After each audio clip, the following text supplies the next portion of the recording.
कुठल्याही प्रकारचे डाळ तांदूळ न भिजवता हा इन्स्टंट 10 मिनिटात बनून तयार होणारा डोसा तुम्ही कधी ट्राय केला आहे का?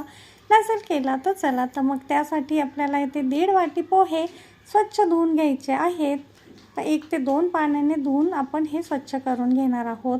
आता हे धुवून झाले की यामध्ये 1 वाटी आपण बारीक रवा टाकून घेऊया.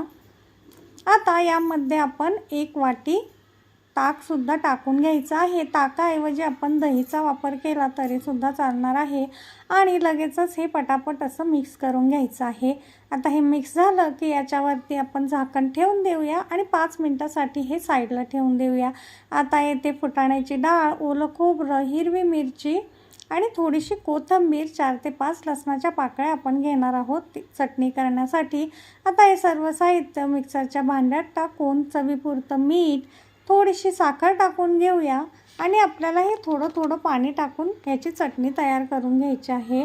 ओल्या नारळाची चटणी आपली तयार आहे. आता हिला आपल्याला फोडणी देण्यासाठी एका फोडणी पॅनमध्ये 1 चमचा तेल, अर्धा चमचा जिरे, अर्धा चमचा मोहरी, 10 ते 12 कढीपत्त्याची पानं छान अशी कुरकुरीत होईपर्यंत फ्राय करून घ्यायची आहे आणि तयार चटणीवर लगेचच अशी टाकून मिक्स करायचं आहे.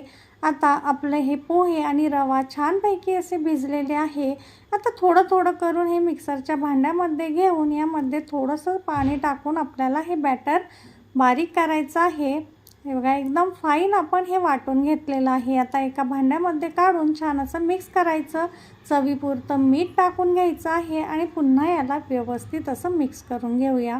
आता हे मिक्स झालं की सर्वात शेवट यामध्ये आपण इनोचं 1 सॅचे टाकून थोडंसं इनो ॲक्टिवेट होण्यासाठी आपण पाणी टाकून घेतलेलं आहे आणि लगेचच हे पटापट मिक्स करून घ्यायचं आहे.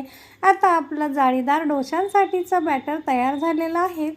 आता तवा गरम करून लगेचच यामध्ये 1 ते 1.5 पळी बॅटर टाकून घ्यायचं आहे आणि छान असं ह्याला जाळी येऊपर्यंत भाजून घ्यायचं आहे. उलटपुलट करून घ्यायची आणि तयार आहे आपले डोसे आणि चटणी. नक्की ट्राय करा रेसिपी. धन्यवाद.